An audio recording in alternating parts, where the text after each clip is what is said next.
السلام عليكم ورحمة الله وبركاته. الحمد لله رب العالمين، والصلاة والسلام على رسوله الأمين وعلى آله وصحبه أجمعين، أما بعد فاتقوا الله عباد الله.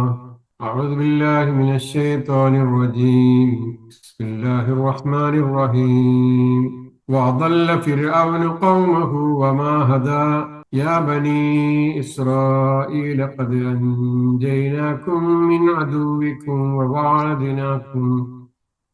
وواعدناكم جانب الطور الأيمن ونزلنا عليكم المن والسلوى كلوا من طيبات ما رزقناكم ولا تطغوا فيه فيحل عليكم غضبي ومن يحلل عليه غضبي فقد هوى. ഏറെ ആദരണീയരായ സത്യവിശ്വാസികളെ, വിശ്വാസിനികളെ, സഹോദരി സഹോദരങ്ങളെ, ഏകനായ പടച്ചറപ്പിന്റെ ഗതിവിലൊക്കെ ശ്രദ്ധിച്ച് സൂക്ഷിച്ച് മുത്തക്കികളായി മുഅ്മിനുകളായി അള്ളാഹുവിനെ ഇഷ്ടപ്പെടും വിധം ജീവിതം ക്രമീകരിക്കണേ എന്ന് ഓർമ്മപ്പെടുത്തുകയാണ്, പ്രത്യേകമായി വസിയ്യത്ത് ചെയ്യുകയാണ്. പരിശുദ്ധ ഖുർആനിലെ 20-ാം അധ്യായം സൂറത്ത് താഹയിലെ 34-ാമത് ക്ലാസ്സിൽ 79-ാമത് ആയത്ത് മുതൽക്കാണ് നമ്മൾ ഇൻഷാ അല്ലാഹ് പഠിച്ച് തുടങ്ങുന്നത്. മൂസാ നബി അലൈഹിസ്സലാമയും ഫറോവയും തമ്മിലുള്ള മത്സരം നടക്കുന്നു. അതിശക്തമായ പരാജയം ഫറോവ നേരിടേണ്ടി വരുന്നു. ഫറോവ കൊണ്ടുവന്ന മുഴുവൻ സാഹിറുകളും മൂസാ നബിയിൽ വിശ്വസിക്കുന്നു. അവർക്ക് അതിക്രൂരമായ പീഡനങ്ങൾ ഏൽക്കേണ്ടി വരുന്നു. എന്നിങ്ങനെയുള്ള വിഷയങ്ങളാണ് ഇവിടെ സൂചിപ്പിച്ചത്. കഴിഞ്ഞ ആഴ്ചയിൽ നമ്മൾ കണ്ടതുപോലെ മൂസാ നബി അലൈഹിസ്സലാം അദ്ദേഹത്തോട് രാത്രിയിൽ രക്ഷപ്പെടാൻ വേണ്ടി അള്ളാഹു ആവശ്യപ്പെട്ടു. അതുപ്രകാരം അദ്ദേഹം യാത്രയായി. അദ്ദേഹത്തിന്റെ കൂടെയുള്ള ബനീ ഇസ്രായേൽ ആളുകളും അവർ ചെങ്കടൽ മുറിച്ചു കടന്ന് അള്ളാഹുവിന്റെ അതിമഹത്തായ അനുഗ്രഹം ഉപയോഗപ്പെടുത്തി അവർ രക്ഷപ്പെട്ടു. വഴിയെ വന്ന ഫറോവയും സൈന്യവും ഒക്കെ ആ ചെങ്കടലിൽ അതിദാരുണമായി മുക്കിക്കൊല്ലപ്പെടുകയും ചെയ്ത വിഷയങ്ങളാണ് കഴിഞ്ഞ ആയത്തുകളിൽ നമ്മൾ മനസ്സിലാക്കിയത്. 78-ാമത്തെ ആയത്ത് നമ്മൾ അങ്ങനെയാണ് കണ്ടത്. അവരെ ആവരണം ചെയ്യേണ്ട, അവരെ വലയം ചെയ്യേണ്ടതൊക്കെ അവരെ ബാധിച്ചു കഴിഞ്ഞു. യാതൊരു രക്ഷാമാർഗവുമില്ലാത്ത വിധത്തിൽ അവർ പരിപൂർണമായി ആ സമുദ്രത്തിൽ മുക്കി നശിപ്പിക്കപ്പെടുകയാണ് ഉണ്ടായത് എന്ന് ഖുർആൻ വ്യക്തമായി സൂചിപ്പിച്ചു. ഇനി നമ്മൾ കാണുന്നത് വഅദല്ല ഫിർഔന ഖൗമഹു വമാ ഹദാ. ഫിർഔൻ, ഫറോവ തന്റെ ജനതയെ ദുർമാർഗത്തിലാക്കി, അവൻ നേർവഴിയിലേക്ക് നയിച്ചില്ല എന്ന ചെറിയൊരു വചനമാണ്. വഅദല്ല ഫിർഔൻ ദലാലത്തിലാക്കി, ദുർമാർഗത്തിലാക്കി, ഖൗമഹു അവന്റെ ജനതയെ, വമാ ഹദാ അവൻ നേർവഴിയിലേക്ക് അവരെ നയിച്ചില്ല. രണ്ട് കുറ്റമാണ് ഫറോവയുടെ മേൽ അള്ളാഹു ഇവിടെ ആരോപിക്കുന്നത്. അതിശക്തമായ, വളരെ വ്യക്തമായ രണ്ട് കുറ്റങ്ങളാണ് ഫറോവക്കെതിരെ അള്ളാഹു ഇവിടെ വ്യക്തമായി പ്രതിപാദിക്കുന്നത്. ഇതിലുള്ള വാക്കുകളുടെ അർത്ഥം അതല്ല, നമുക്കറിയാം, അവൻ വഴി പിഴപ്പിച്ചു. അതല്ല, വഴി പിഴപ്പിച്ചു. ഭൂതകാലക്രിയ ദല്ല എന്ന വാക്കിൽ നിന്ന് വഴി പിഴച്ചു എന്ന ക്രിയയുടെ 4-ാം രൂപമായി വരുന്ന അതല്ല എന്ന വാക്കിന്റെ അർത്ഥം വഴി പിഴപ്പിച്ചു എന്നാണ്. മറ്റൊരാളെ കൊണ്ട് ചെയ്യിക്കുക എന്നതാണ് ഈ 4-ാമത്തെ. ഇങ്ങനെയുള്ള ദല്ല എന്നത് അതല്ല എന്ന രൂപത്തിലേക്ക് മാറ്റുമ്പോ ഉണ്ടാകുന്ന അർത്ഥം മനസ്സിലാക്കി വെക്കുക. ഒരു ക്രിയ വേറൊരാളെ കൊണ്ട് ചെയ്യിക്കുക എന്നർത്ഥത്തിലാണ് അതല്ല പോലെയുള്ള വാക്കുകൾ വരുന്നത്. ഖൗമഹു അറിയാം, അവന്റെ ജനത, ഖൗമുൻ ജനത. വമാ ഹദാ, മാ എന്ന് പറഞ്ഞാൽ ഇല്ല. ഒരു ഭൂതകാല ക്രിയയെ നിഷേധിക്കാൻ വേണ്ടി ഉപയോഗിക്കുന്ന ഇല്ല എന്നർത്ഥത്തിൽ ഉപയോഗിക്കുന്നു. അതാ അവൻ നേർവഴി കാണിച്ചു. ഒരു ഭൂതകാല ക്രിയയാണ് അതും.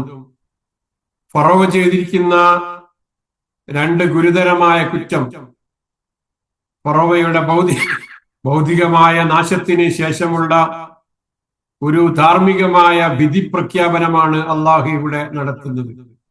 ചെങ്കടലിൽ മുങ്ങി നശിച്ചിരിക്കുന്നു ഫറോവയും സൈന്യവും. എന്നാൽ ഫറോവയുടെ ഏറ്റവും വലിയ പരാജയം എന്താണ്? സൈനികമായിരുന്നോ? അല്ല. മറിച്ച് അവൻ ഒരു നേതാവ് എന്നുള്ള നിലക്ക് തികഞ്ഞ പരാജയമാണ് അവൻ നേരിടേണ്ടി വന്നത് എന്ന്. കാരണം അവൻ എപ്പോഴും പറയാറുണ്ടായിരുന്നത് എന്താണ്? അന റബ്ബുക്കുമുൽ അഅ്ല, ഏറ്റവും ഉന്നതനായ നിങ്ങളുടെ രക്ഷിതാവ് ഞാനാണ് എന്ന്. അങ്ങനെ അവകാശപ്പെടുന്ന, ഞാൻ കാണിച്ചു തരുന്നതാണ് ശരിയായ മാർഗമെന്ന് ജനങ്ങളെ വിശ്വസിപ്പിക്കുകയും ചെയ്യുന്ന ഫറോവയോടാണ് അള്ളാഹുവിന്റെ ഈ പ്രഖ്യാപനം. അവൻ വഴികേടിലാക്കുകയാണ് ചെയ്തിരിക്കുന്നത്. കാണിച്ചു കൊടുത്തില്ല എന്ന്, വഴികേടിലാക്കി എന്ന് പറഞ്ഞാൽ തന്നെ മതിയാകും. വീണ്ടും നേർവഴി കാണിച്ചില്ല എന്ന് പറയുന്നത് എന്തുകൊണ്ടാണ്? അത് അവന്റെ പരാജയത്തിന്റെ ആഴം ഒന്ന് വ്യക്തമാക്കാനാണ്. മനസ്സിലായല്ലോ? അവൻ വഴികേടിലാക്കി എന്ന് പറഞ്ഞാൽ തന്നെ അവരെ നേർവഴി കാണിച്ചില്ല. പക്ഷെ അതിന്റെ കൂടെ എന്നും കൂടെ അള്ളാഹു പറഞ്ഞതിൽ നിന്ന് അവന്റെ വ്യക്തമാക്കുന്ന സംഗതിയാണ്. നന്മയുടെ ഒരു കണിക പോലും അവർഗമായിരുന്നു യഥാർത്ഥത്തിൽ ഫറോവയുടെ ഭരണം എന്നുള്ളത്. മൂസാ നബി അലൈഹിസ്സലാമയുടെ പ്രബോധനത്തെ എതിർത്തുകൊണ്ട് ഫറോവ പറയാറുണ്ടായിരുന്നു, അഹങ്കാരത്തോടുകൂടി അവൻ പറയാറുണ്ടായിരുന്നു, വമാ അഹ്ദീകും ഇല്ലാ സബീലർ റഷാദ്, ജനങ്ങളെ ഞാൻ നിങ്ങളെ നേർവഴിയിലേക്കാണ്, അഥവാ വിവേകത്തിന്റെ, സബീലർ റഷാദ് എന്ന് പറഞ്ഞാൽ വിവേകത്തിന്റെ പാത എന്നാണ്. നേർവഴി വിവേകത്തിന്റെ പാതയിലേക്കാണ് ഞാൻ നിങ്ങളെ നയിക്കുന്നത്, അല്ലാതെ മറ്റൊന്നുമല്ല എന്ന് ഫറോവ പറയാറുണ്ടായിരുന്നു എന്നാണ്. ഏറ്റവും വിവേകപൂർണമായ വിജയത്തിലേക്കുള്ള മാർഗം അത് തന്നെയാണ് ഞാനിവിടെ ചെയ്യുന്നത്, അതാണ് ഞാൻ ചെയ്യുന്നത്, ഞാനാണ് യഥാർത്ഥ വഴികാട്ടി. മൂസാ നബി അവരെ തെറ്റായ വഴിയിലേക്ക് കൊണ്ടുപോവുകയാണ് ചെയ്യുന്നത് എന്ന് അവൻ ഇടക്കിടക്ക് പറയാറുണ്ടായിരുന്ന സംഗതിയാണ്. എന്നാൽ അവസാനം ഇവിടെ സംഭവിച്ചത് എന്താണ്? ആലോചിച്ച് നോക്കൂ, എന്താ സംഭവിച്ചത്? അവൻ വാഗ്ദാനം ചെയ്ത ഈ സബീല റഷാദ് എന്നത്, വിജയത്തിന്റെ പാത, വിവേകത്തിന്റെ പാത എന്നൊക്കെ പറഞ്ഞുകൊണ്ട് അവൾ ഊറ്റം കൊണ്ടിരുന്നത് അവസാനിച്ചത് ചെങ്കടലിന്റെ ആഴങ്ങളിലാണ്, അല്ലെ? അവൻ വിജയത്തിന്റെ പാത എന്ന് പറഞ്ഞുകൊണ്ട് ജനങ്ങളെ ദുർമാർഗത്തിലേക്ക് കൊണ്ടുപോയിരുന്ന ആ വഴി ചെന്നവസാനിച്ചത് ചെങ്കടലിന്റെ ആഴങ്ങളിലാണ്. അവൻ അവരെ നയിച്ചത് രക്ഷയിലേക്കല്ല, സബീലുൽ നജാത്തിന്റെ, സബീലുൽ ഹിദായത്തിന്റെ മാർഗത്തിലേക്കല്ല ഫറോവ അവരെ നയിച്ചത്, മറിച്ച് സബീലുൽ ഹലാക്ക്, സർവനാശത്തിന്റെ വഴിയിലേക്കാണ് ഫറോവ അവരെ നയിച്ചത് എന്ന് ഖുർആൻ ഇവിടെ ഒന്നുകൂടെ വ്യക്തമാക്കുകയാണ്. എന്തിനിത് പറയുന്നു എന്ന്? യഥാർത്ഥത്തിൽ ഒരു നേതാവിന്റെ ഏറ്റവും വലിയ ഉത്തരവാദിത്തം എന്നത് തന്റെ അനുയായികളെ ശരിയായ പാതയിലേക്ക് നയിക്കുക എന്നതാണ്. എന്നാൽ ഇത്തരത്തിലുള്ള ദുർമാർഗികളും അഹങ്കാരികളുമായ നേതാക്കന്മാർ ജനങ്ങളെ തെറ്റായ വഴിയിലേക്ക് നയിക്കുന്നു. അങ്ങനെ അവരോട് കടുത്ത വഞ്ചന ആ നേതാക്കന്മാർ കാണിച്ചുകൊണ്ടിരിക്കുന്നുവെന്ന് ലോകത്ത് നമ്മൾ ഇന്ന് കണ്ടുകൊണ്ടിരിക്കുന്നു. ഫറോവയുടെ ഈ കഥയുണ്ടല്ലോ, ദുഷിച്ച നേതൃത്വം ഒരു സമൂഹത്തെ ഒന്നടങ്കം എങ്ങനെ നാശത്തിലേക്ക് കൊണ്ടുപോകും എന്നതിന്റെ എക്കാലത്തെയും വലിയ ഉദാഹരണമാണ്. അതുകൊണ്ടാണ് ഫറോവ ചെയ്ത ഏറ്റവും വലിയ ഗുരുതരമായ കുറ്റം എന്ന് പറയുന്നത്, അവൻ സൈനികമായ ഒരു പരാജയത്തിലായിരുന്നില്ല, മറിച്ച് ആ ജനങ്ങളെ നേർമാർഗത്തിലേക്ക് കൊണ്ടുപോകാൻ സാധിക്കാത്ത അവൻ ഏറ്റവും വലിയ പരാജിതനാണ് എന്ന് ഖുർആൻ ഇവിടെ ബോധ്യപ്പെടുത്തുന്നത്. ഈ ഒരു വചനം ചെറിയൊരു വചനമാണ്. കുറെ കാര്യങ്ങൾ വിശദീകരിച്ചതിന് ശേഷം ഫറോവയെ സംബന്ധിച്ച് കൃത്യമായി മനസ്സിലാക്കാൻ സാധിക്കുന്ന വിധത്തിലുള്ള ഒരു വിശദീകരണമാണ് ഇവിടെ ഈ ആയത്ത് നടത്തുന്നത്. ഭൗതികമായ നാശത്തെക്കാൾ വലുത് ആത്മീയമായ നാശമാണെന്ന് പഠിപ്പിക്കുകയാണ്. വലിയൊരു നാശത്തെ സംബന്ധിച്ചാണ് കഴിഞ്ഞ ആയത്തിൽ പറഞ്ഞത്. അതെന്താണ്? ചെങ്കടലിൽ മുക്കി നശിപ്പിക്കപ്പെട്ടു ഫറോവയും ഫറോവയുടെ കൂടെയുള്ള സൈന്യങ്ങളും അവരുടെ സംവിധാനങ്ങളും എന്നാ പറഞ്ഞത്. പക്ഷേ ആ നാശത്തെക്കാൾ വലിയ നാശമെന്ന് പറയുന്നത് അവൻ അവിടെ ഭൗതികമായി നശിച്ചതല്ല. അതിനേക്കാൾ വലിയ നാശമെന്ന് പറയുന്നത് ഇവിടെ അവൻ ജനങ്ങളെ വഴികേടിലാക്കുകയും അവൻ സ്വയം വഴിപഴിച്ചു പോവുകയും ഒക്കെ ചെയ്തു എന്ന കാര്യമാണ് ഏറ്റവും വിനാശകരമായത് എന്ന് പഠിപ്പിക്കുകയാണ് ചെയ്യുന്നത്. മുങ്ങി മരിച്ചിരിക്കുന്നു എന്ന് പറയുന്നത് ഒരു തവണയാണ്. ഫറോവയും സൈന്യവും ഒക്കെ മുങ്ങി നശിച്ചത് ഒരു തവണയാണ്. എന്നാൽ അവൻ തന്റെ ജനതയെ വഴികേടിലാക്കിയത് അവരുടെ ജീവിതത്തിലുടനീളം, അതേപോലെ മരണാനന്തര ജീവിതവുമൊക്കെ അവർക്ക് നാശത്തിനിടയായ കാര്യങ്ങളാണ്. ജീവിതത്തിൽ അവർ നശിച്ചു, ജീവിതത്തിൽ അവർക്ക് വലിയ ദുരന്തമുണ്ടായി. അതുകൊണ്ട് അവസാനിക്കുന്നുണ്ടോ? മരണാനന്തര ജീവിതത്തിലും ആ ആളുകൾക്ക് നാശത്തിന് കാരണമാവുകയാണല്ലോ ചെയ്യുന്നത്. അപ്പൊ നമ്മള് ഇവിടെ ഈ കഴിഞ്ഞു പോയ 2-3 ആയത്തുകൾ നമ്മളിവിടെ ഒന്നുകൂടെ വിശകലനം ചെയ്യുമ്പോൾ വളരെ മനോഹരമായ ഒരു ആവിഷ്കാരമാണ് അള്ളാഹു ഇവിടെ നടത്തുന്നത്. ഒരു ഭാഗത്ത് വിശ്വാസികളെ അസാധ്യമായ സാഹചര്യങ്ങളിൽ നിന്ന് വളരെ അത്ഭുതകരമായി രക്ഷപ്പെടുത്തുന്ന കഥകൾ പറഞ്ഞു. മറുഭാഗത്ത് അധികാരത്തിന്റെ ഉത്തുംഗതയിൽ അഹങ്കരിച്ച് നടന്ന ധിക്കാരിയായ ഭരണാധികാരിയെയും അവന്റെ സൈന്യത്തെയും അതേ സാഹചര്യത്തിൽ തന്നെ മൂസാ നബിയും അനുയായികളും രക്ഷപ്പെട്ട അതേ കടൽ, അതേ വെള്ളം കൊണ്ട് തന്നെ അവരെ നശിപ്പിച്ച, ഈ അഹങ്കാരികളെ നശിപ്പിച്ച കഥകൾ മറുഭാഗത്ത് പറയുന്നു. അവസാനം ഒരു നേതാവിന്റെ യഥാർത്ഥ വിജയവും പരാജയവും അടക്കേണ്ടത് അവൻ തന്റെ ജനതയെ സന്മാർഗത്തിലേക്കാണോ ദുർമാർഗത്തിലേക്കാണോ നയിച്ചത് എന്ന് നോക്കിയാണ് എന്ന് ശക്തമായ സന്ദേശം നൽകി ഈ വിവരണം ഇവിടെ അവസാനിപ്പിക്കുകയാണ് ചെയ്യുന്നത്. ഫറോവ നശിച്ച ആ വിവരണം, ഫറോവയെ സംബന്ധിച്ചുള്ള കഥകൾ ഇവിടെ അവസാനിക്കുന്നു. ഫറോവയുടെ മുന്നിൽ ചെന്നതും അവനുമായി സംവദിക്കുന്നതും അവൻ അവിടെ ഒരു മത്സരത്തിന് വേണ്ടി വേദിയൊരുക്കുന്നതും എന്നിട്ട് അതിശക്തമായ മത്സരങ്ങൾ നടക്കുന്നതും എന്നിത്യാദി ഫറോവ എന്ന ഈ ധിക്കാരിയായ മനുഷ്യന്റെ കഥകൾ കുറെ ആയത്തുകളിലൂടെ പറഞ്ഞു. പക്ഷെ ഇവിടെ ഈ ചെറിയ ആയത്തിലൂടെ അവന്റെ കഥ കഴിഞ്ഞ ആ കഥകളുണ്ടല്ലോ, അവന്റെ കഥ കഴിഞ്ഞ ആ കഥകൾ ഖുർആൻ ഇവിടെ അവസാനിപ്പിക്കുന്നത് അവന്റെ പരാജയം എന്ന് പറയുന്നത് അതൊന്നുമായിരുന്നില്ല. മറിച്ച് എന്തായിരുന്നു? ജനങ്ങളെ നേർവഴിയിലേക്ക് കൊണ്ടുപോയില്ല. അവൻ ജനങ്ങളെ മുഴുവനും ദുർമാർഗത്തിലാക്കുകയും ചെയ്തു എന്ന് ഏത് ധിക്കാരികളായ ഭരണാധികാരികൾക്കുമുള്ള താക്കീത് എന്നോണം ആ ഭരണാധികാരികളൊക്കെ അനുഭവിക്കേണ്ടി വരുന്ന ശിക്ഷയുടെ അതിശക്തമായ കാര്യങ്ങളെ സംബന്ധിച്ചുള്ള താക്കീത് എന്നോണം പറഞ്ഞുകൊണ്ടാണ് ഈ ആയത്ത് അള്ളാഹുയോട് അവസാനിപ്പിക്കുന്നത്. ഇനി നമുക്ക് അടുത്ത ആയത്തിലേക്ക് പോകാം. 80-ാമത്തെ ആയത്ത് മറ്റൊരു ഭാഗത്തേക്ക് തിരിയുകയാണ് മൂസാ നബിയുടെ കഥ. മൂസാ നബിയെ സംബന്ധിച്ചാണ്, അദ്ദേഹത്തിന്റെ കഥകളാണ് നമ്മൾ കേട്ടത്.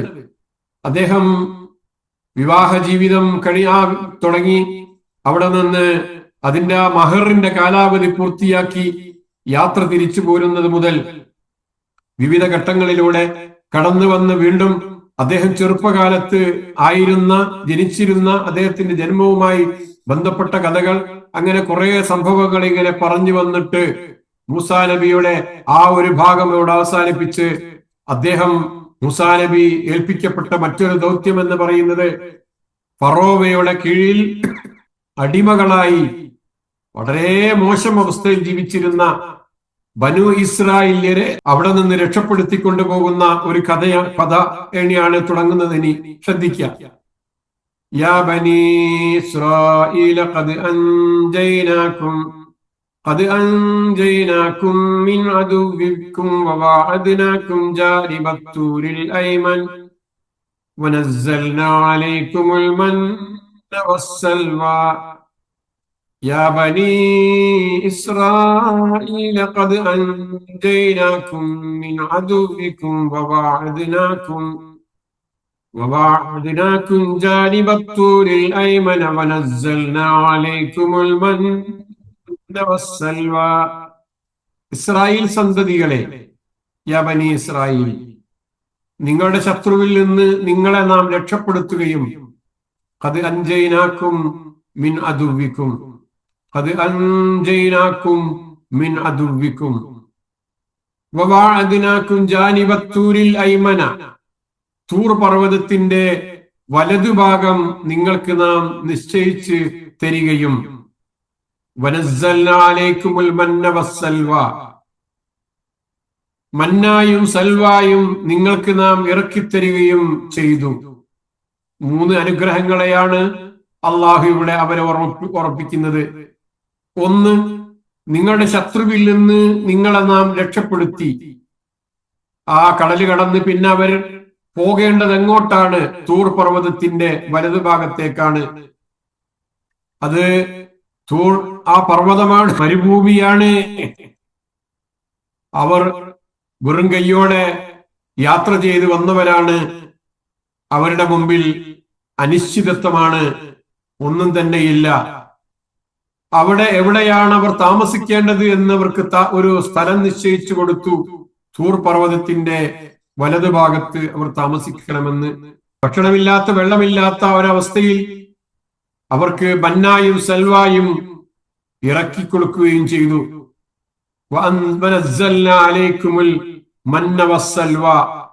മന്നും സൽവയും നിങ്ങൾക്ക് നാം ഇറക്കിത്തരികയും ചെയ്തിരിക്കുന്നു എന്ന്.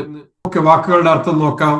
ഇതിലുള്ള ജാനിബത്തൂരിൽ അയ്മൻ, തൂർ പർവ്വതത്തിന്റെ വലതുഭാഗം, നസ്സൽന നാം ഇറക്കി തന്നിരിക്കുന്നു. മന്നും സൽവയും എന്താണെന്ന് പരിശോധിക്കാം. അപ്പൊ അവര് ചെന്ന് താമസിക്കേണ്ടത് തൂർ പർവ്വതത്തിന്റെ വലതുഭാഗം. അവിടെയാണ് ഇനി തൗറാത്ത് വാങ്ങാൻ വേണ്ടി മൂസാ നബി അലൈഹിസ്സലാം പോകുന്നത്. ആ ദിവ്യ നിയമങ്ങളൊക്കെ സ്വീകരിക്കുന്നതിനുള്ള ഒരു സ്ഥലമാണ് അത്. ആ ഭാഗത്താണ് സംഭവങ്ങൾ നടക്കുന്നത്. അത് മരുഭൂമിയിലെ ഒരു വിദൂര സ്ഥലമാണ്.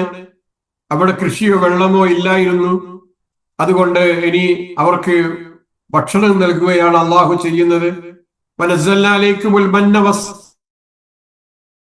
നിങ്ങൾക്ക് നാം മന്നയും സൽവായും ഇറക്കി തന്നു എന്ന് പറഞ്ഞുകൊണ്ട്, മണ്ണ് എന്നുള്ളത് തേൻ പോലെ വെളുത്ത ഒരു ദ്രാവകമാണ്. മഞ്ഞുതുള്ളികൾ പോലെ മരങ്ങൾ വെച്ചിരുന്നു എന്ന് പറയപ്പെടുന്നു. രാവിലെ അത് ഭക്ഷണമായി, അതൊരു മധുരമുള്ള ഭക്ഷണമായി അവർ ശേഖരിച്ചിട്ടുണ്ടായിരുന്നു എന്ന്. പല രാജ്യത്തിന്റെ ഇറാഖിലും മറ്റു പ്രദേശങ്ങളിലും ഒക്കെ ഉണ്ട്. ഒരു വസ്തുവാണ് അവിടങ്ങളിൽ ഈ ചിത്രത്തിൽ കാണുന്ന പോലെയുള്ള സംഗതികൾക്കാണ് അവർ മഞ്ഞ് എന്ന് പറയുന്നത് എന്നാണ്. സൽവ എന്നത് കാടപ്പക്ഷിയോട് സാമ്യമുള്ള, അങ്ങനെ അള്ളാഹു അവർക്ക് മധുരമുള്ളതും സ്വാദിഷ്ടവുമായ ഒക്കെ അവർക്ക് ജീവിതത്തിൽ വലിയ അനുഗ്രഹങ്ങൾക്ക്, ഈ മഹത്തായ അനുഗ്രഹങ്ങൾക്ക് അവർ നന്ദി പറഞ്ഞ് ജീവിക്കേണ്ടതായിരുന്നു. അങ്ങനെ നന്ദി പറഞ്ഞ് ജീവിച്ചിട്ടില്ല എന്ന് അവരുടെ മറ്റ് കഥകൾ വിവരിക്കുന്നിടത്ത് പരിശുദ്ധ ഖുർആൻ പറയുന്നുണ്ട്.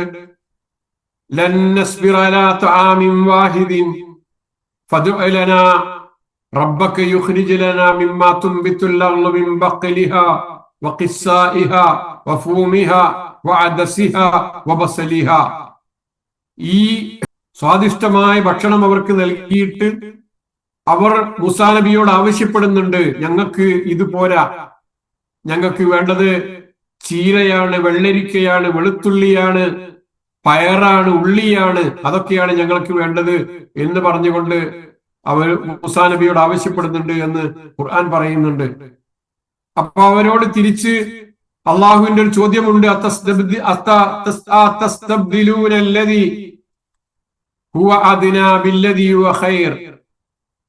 ഉത്തമമായ ഒന്നിന് പകരം താഴ്ന്നതിനെയാണോ നിങ്ങൾ തിരഞ്ഞെടുക്കുന്നത് എന്ന് അവരോട് ആ സമയത്ത് അള്ളാഹു ചോദിക്കുന്നുണ്ട്. അപ്പോ ഇവിടെ ബനൂ ഇസ്രായേല്യർക്ക് നൽകുന്ന അനുഗ്രഹങ്ങൾ തുടങ്ങുകയാണ്. 3 അനുഗ്രഹങ്ങളെ പറ്റി പറഞ്ഞു. ഒന്ന്, വളരെ വ്യക്തമായ ഒരു വിജയം അവർക്ക് നൽകി. സമുദ്രം കടന്ന് സമുദ്രത്തെ രണ്ടായി പിളർത്തി അതിലൊരു യാബിസായ ഒരു ഉണങ്ങിയ വഴി ഏർപ്പെടുത്തി അവരെ മറുകരയിലേക്ക് കൊണ്ടുവന്ന് രക്ഷപ്പെടുത്തുന്നു. ലോകത്ത് മറ്റാർക്കാണ് ഈ അനുഗ്രഹം കിട്ടിയത്? ആ മരുഭൂമിയിൽ ഒന്നുമില്ലാതിരിക്കെ അവർക്ക് സുഭിക്ഷമായി ഭക്ഷിക്കാൻ സ്വാദിഷ്ടവും എല്ലാ നിലക്കുമുള്ള അനുഗ്രഹീതവുമായ ഭക്ഷണങ്ങൾ അള്ളാഹു നൽകുന്നു. ആ അനുഗ്രഹങ്ങളെ ഓർമ്മപ്പെടുത്തുകയാണ് അള്ളാഹു ചെയ്യുന്നത്. സൂറത്ത് അൽ-ബഖറയിൽ മറ്റൊരു കാര്യം കൂടെ അള്ളാഹു സൂചിപ്പിക്കുന്നുണ്ട്.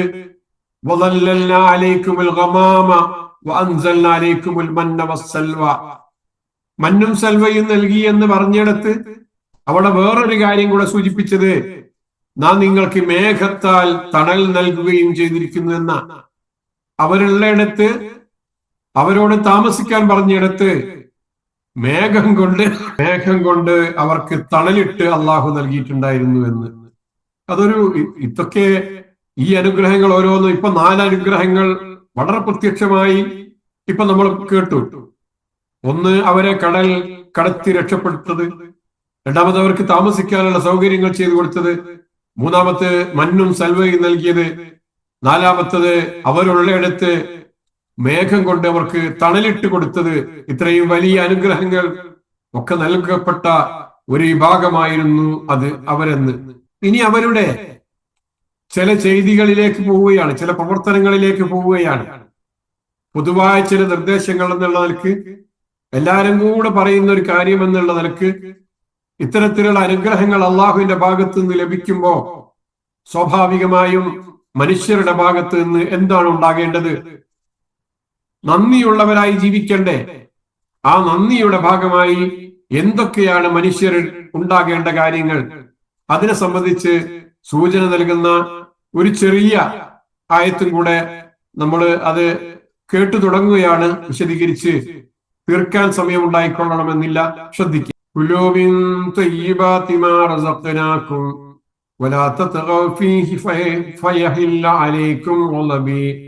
ومن يحلل عليه غضبي فقد هوى كلوا من طيبات ما رزقناكم ولا تطغوا فيه فيحل عليكم غضبي ومن يحلل عليه غضبي فقد هوى. നിങ്ങൾക്ക് നാം തന്നിട്ടുള്ള വിശിഷ്ടമായ വസ്തുക്കളിൽ നിന്ന് നിങ്ങൾ ഭക്ഷിച്ചു കൊള്ളുക. കുലൂ മിൻ ത്വയ്യിബാതി മാ റസഖ്നാകും, കുലു നിങ്ങൾ തിന്നോളൂ, മിൻ ത്വയ്യിബാതി വിശിഷ്ടമായ വസ്തുക്കളിൽ നിന്ന്, നല്ലതിൽ നിന്ന്, മാ റസഖ്നാകും നിങ്ങൾക്ക് നാം നൽകിയിട്ടുള്ള, നിങ്ങൾക്ക് നാം റിസ്ക്കായി നൽകിയിട്ടുള്ള, വലാ തത്ഗൗ ഫീ നിങ്ങൾ അതിൽ അതിര് കവിയരുത്, വലാ തത്ഗൗ തുഗ്യാനാകരുത്, തത്ഗൗ ഫീഹി നിങ്ങൾ അതിൽ അതിര് കവിയരുത്.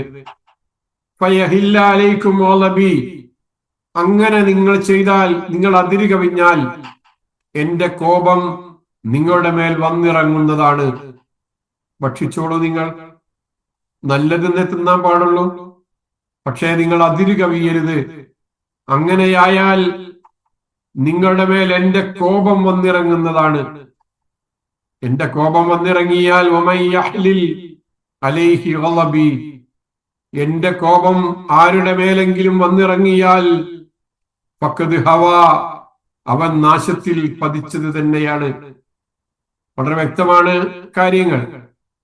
കുലൂ മിൻ ത്വയ്യിബാതി മാ റസഖ്നാകും നിങ്ങൾക്ക് നാം തന്നിട്ടുള്ള വിശിഷ്ടമായ വസ്തുക്കളിൽ നിന്ന് നിങ്ങൾ ഭക്ഷിച്ചു കൊള്ളൂ. വലാ തത്ഗൗ ഫീഹി അതിൽ നിങ്ങൾ അതിര് കവിയരുത്. ഭക്ഷണത്തിന്റെ കാര്യമാണ് ഈ പറയുന്നത്. ഇവിടെ 2 ഭക്ഷണം നൽകിയ, പ്രധാനമായിട്ടും അവർക്ക് വളരെ മെച്ചപ്പെട്ട 2 ഭക്ഷണങ്ങൾ നൽകിയതിനെ സംബന്ധിച്ച് ഇവിടെ സൂചിപ്പിച്ചിട്ട് പൊതുവായ ഒരു നിലപാട് സ്വീകരിക്കേണ്ടത്, മനുഷ്യർ സ്വീകരിക്കേണ്ട പൊതുവായ ഒരു നിലപാട് എന്നുള്ള നിലക്ക് അന്ന് ബനൂ ഇസ്രായേല്യരോട് പറഞ്ഞ അതേ കാര്യം അല്ലാഹു ഇവിടെ വീണ്ടും ഓർമ്മപ്പെടുത്തുകയാണ്. നിങ്ങൾ അതിക്രമകാരികളാവരുത്, അതിര് കവിഞ്ഞവരാകരുത്. അതിര് കവിഞ്ഞവരോട് അള്ളാഹുവിന്റെ കോപമുണ്ടാകും. അള്ളാഹുവിന്റെ കോപം ഉണ്ടായാൽ ആ മനുഷ്യൻ അവർ നശിച്ചത് തന്നെ, ആ ജനത നശിച്ചു പോകുന്നതാണ്. ഇതിലുള്ള വാക്കുകളുടെ അർത്ഥം അറിയാം നമുക്ക്. ത്വയ്യിബാത്ത് നല്ല വസ്തുക്കൾ,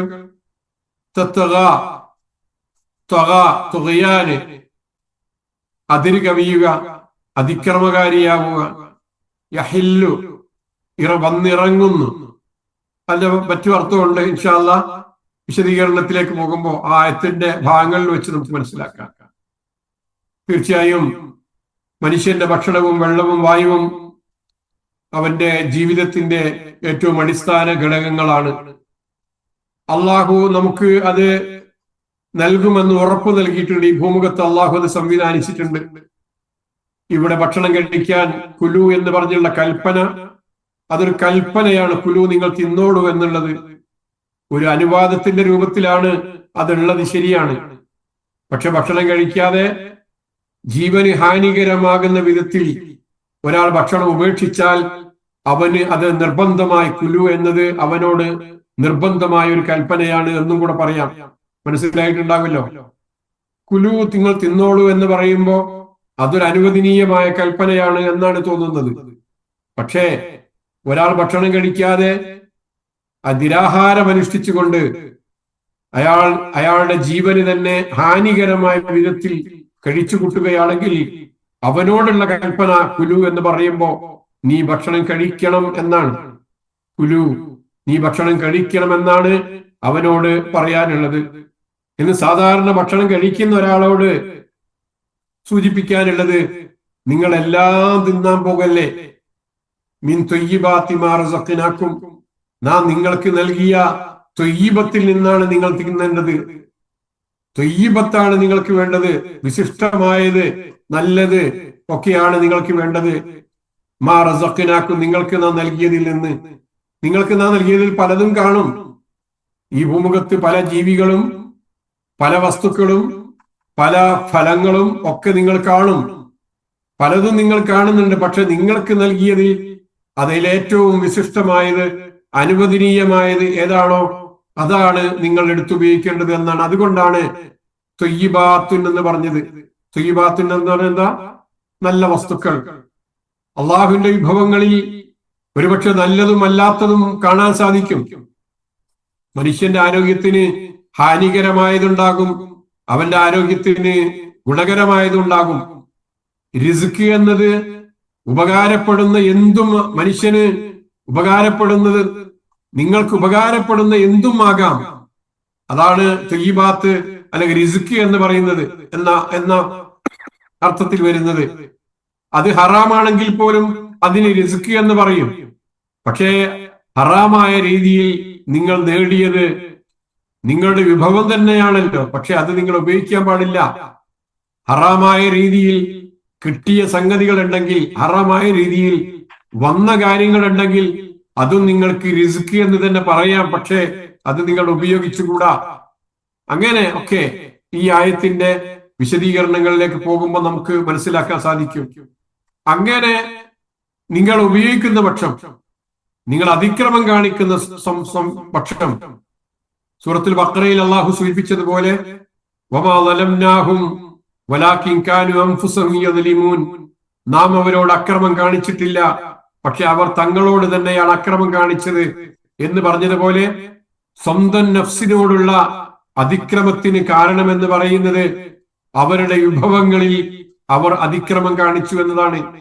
കിട്ടിയ വിഭവങ്ങൾ, ആ വിഭവങ്ങൾ എത്ര ഉപയോഗിക്കാം, എങ്ങനെ ഉപയോഗിക്കാം, അതെനിക്ക് അനുവദനീയമാണോ പാടില്ലാത്തതാണോ എന്നും നോക്കാതെയാണ് മനുഷ്യൻ പലപ്പോഴും ആ വിഭവങ്ങൾ ഉപയോഗിക്കുന്നത്. തുഗ്യാൻ എന്ന് പറയുന്നത് ഈ ചിത്രത്തിൽ നോക്കിയാൽ മനസ്സിലാകും. ഭക്ഷണം കഴിക്കുമ്പോ ഉള്ള തുഗ്യാൻ എന്ന് പറയുന്നത് ഒരു കാര്യം അതിന്റെ സാധാരണ പരിധിയിൽ നിന്ന് അത് വർദ്ധിക്കുമ്പോഴാണ് തുഗ്യാനായി മാറുന്നത്, ത്വാഗിയായി മാറുന്നത്. ഏത് കാര്യത്തിലാണെങ്കിലും പരിധി വിടുന്നത് തുഗ്യാനാണ്. ഭക്ഷണ കാര്യത്തിൽ ഇതെങ്ങനെയാ സംഭവിക്കുന്നത്? അള്ളാഹു ഈ ഭൂമി സൃഷ്ടിച്ചു, അതിൽ അന്ത്യനാൾ വരെ ആവശ്യമായ വിഭവങ്ങൾ ഒക്കെ അള്ളാഹു നിശ്ചയിച്ചു തന്നു. ഖുർആൻ തന്നെ പറഞ്ഞതുപോലെ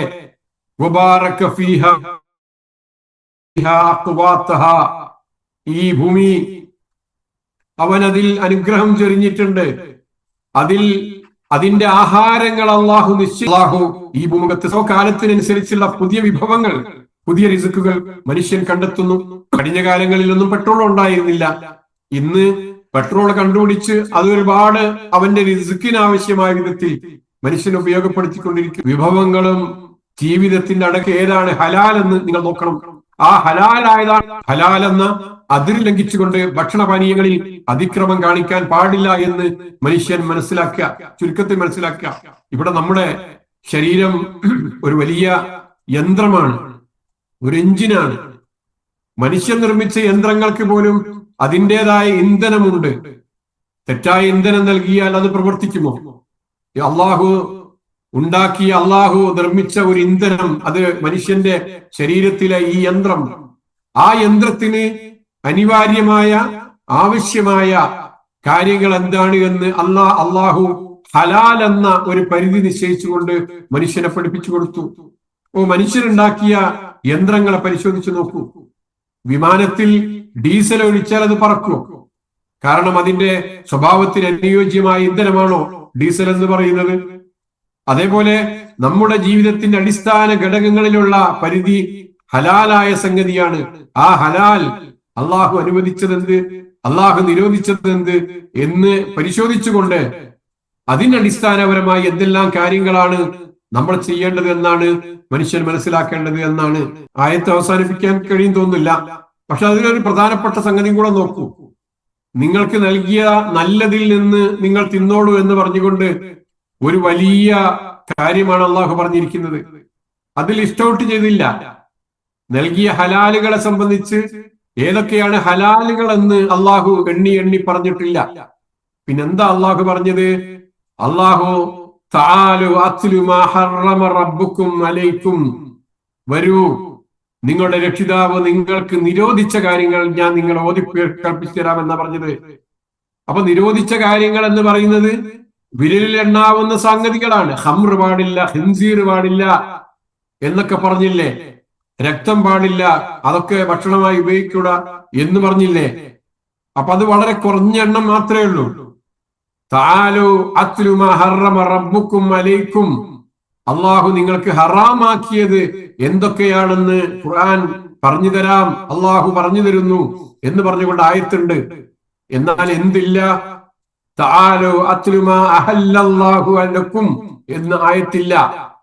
അള്ളാഹു നിങ്ങൾക്ക് അനുവദിച്ച കാര്യങ്ങൾ ഞാൻ നിങ്ങളെ ഓതിക്കൽപ്പിക്കാം എന്ന് പറയുന്ന ആയത്തില്ല. അപ്പൊ എന്താ മനസ്സിലാക്കേണ്ടത്? അനുവദിക്കപ്പെട്ടത് വളരെ കൂടുതലാണ്, നിരോധിക്കപ്പെട്ട കാര്യങ്ങൾ വളരെ കുറഞ്ഞതും എണ്ണി തിട്ടപ്പെടുത്താൻ കഴിയുന്നതുമാണ്. എന്നിട്ടും നിങ്ങൾ എന്തിന് ഹറാമിന്റെ പുറകെ പോകണം? ഇതാണ് ചോദ്യം. അള്ളാഹു ഹറാമാക്കിയ സംഗതികൾ വളരെ നിസ്സാരമാണ്, വളരെ ചുരുങ്ങിയതാണ്. നിസ്സാരമല്ല, വളരെ വളരെ കുറഞ്ഞതാണ്. അള്ളാഹു ഹലാലാക്കിയത് ബാക്കി എല്ലാ സംഗതികളാണ്. അപ്പൊ അത്രയും വളരെ വിശാലമായ അർത്ഥത്തിൽ ഹലാലുകളുടെ ലിസ്റ്റ് മനുഷ്യന്റെ മുമ്പിൽ ഉണ്ടാകുമ്പോ മനുഷ്യൻ എന്തിന് ഈ ഹറാമാക്കിയ പന്നിയെ തിന്നാൻ പോകണം? ഈ ഹറാമാക്കിയ കള്ള് കുടിക്കാൻ പോകണം? ഈ ഹറാമാക്കിയ മറ്റു വസ്തുക്കൾ മനുഷ്യൻ എന്തിനു ഉപയോഗിക്കാൻ പോകണം എന്ന് ചോദിക്കുന്നത്, എന്ന് നമ്മൾ ചിന്തിക്കുന്നത് വളരെ അർത്ഥവത്തായ ഒരു ചിന്തയല്ലേ എന്ന് ആലോചിച്ച് നോക്കൂ. ഇവിടെ ആ ത്വയ്യിബാത്തിന്റെ അർത്ഥത്തിലേക്ക് തന്നെ നമ്മൾ പ്രവേശിച്ചിട്ടില്ല. ത്വയ്യിബാത്ത് എന്നത് നിങ്ങൾക്ക് നൽകിയ ഏറ്റവും ശുദ്ധമായ വിഭവങ്ങളാണ്. അത് നിങ്ങളുടെ ശരീരത്തിന്റെ, നിങ്ങളുടെ ജീവിതത്തിന്റെ അടിസ്ഥാന ഘടകങ്ങളുമാണ്. അതിലൂടെയാണ് നിങ്ങളുടെ നിലനിൽപ്പും നിങ്ങളുടെ പ്രവർത്തന ശേഷിയും. അതിനാൽ കൂടുതൽ ഹലാലുകൾ ഉപേക്ഷിച്ച് കുറഞ്ഞതും എണ്ണിത്തിട്ടപ്പെടുത്താൻ കഴിയുന്നതുമായ ഹറാമുകളിലേക്ക് മനുഷ്യരെ നിങ്ങൾ പോകരുത് എന്ന് അള്ളാഹു കൃത്യമായി ഇവിടെ വ്യക്തമാക്കുകയും നമ്മെ സംബന്ധിച്ചിടത്തോളം താക്കീത് നൽകുകയും ചെയ്യുന്ന അവസ്ഥയാണ് നമ്മൾ കാണുന്നത്. അവസാനിപ്പിക്കാം. ഇവിടെ ഒന്നുകൂടി നോക്കുന്നു. ഇങ്ങനെ നിങ്ങൾ നല്ലത് മാത്രമേ തിന്നാൻ പാടുള്ളൂ എന്ന് പറഞ്ഞാൽ എന്താണ് അർത്ഥം എന്നറിയോ? ഭക്ഷണത്തിലൂടെ എന്താ സംഭവിക്കുന്നത്? മനുഷ്യന്റെ ശരീരത്തിൽ പഴയ കോശങ്ങളൊക്കെ നശിക്കുകയും പുതിയ കോശങ്ങളൊക്കെ ഉണ്ടാകുകയും ചെയ്യുന്നില്ലേ? മനുഷ്യന്റെ സെല്ലുകൾ അതിങ്ങനെ ഓരോന്നും പുതുക്കിക്കൊണ്ടിരിക്കുന്ന സാഹചര്യമല്ലേ. മനുഷ്യന് ഭക്ഷണത്തിൽ നിന്ന് ഊർജം സ്വീകരിച്ചുകൊണ്ട് അതല്ലേ നടക്കുന്നത്. അപ്പൊ ഓരോ നിമിഷവും തുടരുന്ന ഒരു പ്രക്രിയയാണിത് മനുഷ്യന്റെ ശരീരത്തിലെ. അങ്ങനെ ചിന്തിക്കുമ്പോ മനുഷ്യ ശരീരത്തിലെ ഒരു തന്മാത്ര പോലും ഹറാമിൽ നിന്ന് ഉണ്ടാകാൻ പാടില്ല, വളരാൻ പാടില്ല. പുതുതായി ഒരു തന്മാത്ര പോലും ശരീരത്തിലെ ആ കോശങ്ങളുടെ ഒരു ചെറിയ തന്മാത്ര പോലും ഹറാമിൽ നിന്ന് പുതുതായി ഉണ്ടായി വന്നതാകാൻ പാടില്ല എന്ന വളരെ കൃത്യമായ ചിന്തയാണ് കുലു മിൻ ത്വയ്യിബാത്തി മാ റസഖ്നാകും എന്ന ഈ ആയത്ത് നമ്മുടെ മുന്നിൽ വെക്കുന്നത് എന്ന് പറഞ്ഞുകൊണ്ട് ഇൻഷാ അല്ലാഹ് ഇന്ന് ഇവിടെ അവസാനിപ്പിക്കുകയാണ്. ആയത്തിന്റെ ബാക്കി ഭാഗം വളരെ പ്രധാനപ്പെട്ട ചില കാര്യങ്ങൾ കൂടെ കേൾപ്പിക്കാനുള്ളത് കൊണ്ട് ബാക്കി ഭാഗം ഇൻഷാ അല്ലാഹ് അടുത്ത ആഴ്ചയിലേക്ക് വെക്കുന്നു. അള്ളാഹു നമ്മുടെ ഈ കേൾവിയും ഈ പറച്ചിലും ഈ ഖുർആന്റെ മുന്നിലുള്ള ഈ ഇരുത്തവും ഒക്കെ സ്വാലിഹായ കർമ്മമായി നമ്മിൽ നിന്ന് സ്വീകരിക്കുമാറാകട്ടെ. അള്ളാഹു നമ്മുടെ തെറ്റുകുറ്റങ്ങൾ നമുക്ക് പുറത്തു തന്ന് അവന്റെ ജന്നാത്തുൽ ഫിർദൗസിൽ നമ്മെ ഓരോരുത്തരെയും അള്ളാഹു ഉൾപ്പെടുത്തി അനുഗ്രഹിക്കുമാറാകട്ടെ. നമ്മുടെ ജീവിതത്തിൽ സംഭവിച്ചു പോകുന്ന എല്ലാ അപാകതകളും അള്ളാഹു പരിഹരിച്ചു തന്ന് നാളെ സ്വർഗത്തിന്റെ അഹിലുകാരാക്കി തീർക്കുമാറാകട്ടെ. നമുക്കും നമ്മുടെ മാതാപിതാക്കൾക്കും നമ്മുടെ വേണ്ടപ്പെട്ടവർക്കും ഒക്കെ അള്ളാഹു ഈ വിധം മഗ്ഫിറത്തും മർഹമത്തും നൽകി അനുഗ്രഹിക്കുമാറാകട്ടെ. അല്ലാഹുമ്മ റബ്ബന തഖബ്ബൽ മിന്നാ ഇന്നക അൻതസ് സമീഉൽ അലീം വതുബ് അലൈനാ ഇന്നക അൻതത് തവ്വാബുർ റഹീം വഅഫു ലനാ യാ ഗാഫിറൽ മുദ്നിബീൻ. അല്ലാഹുമ്മ റബ്ബന ളലംനാ أنفسنا وإن لم تغفر لنا وترحمنا لنكونن من الخاسرين. اللهم ربنا آتنا في الدنيا حسنة وفي الآخرة حسنة وقنا عذاب النار. آمين آمين برحمتك يا أرحم الراحمين وجزاكم الله خير.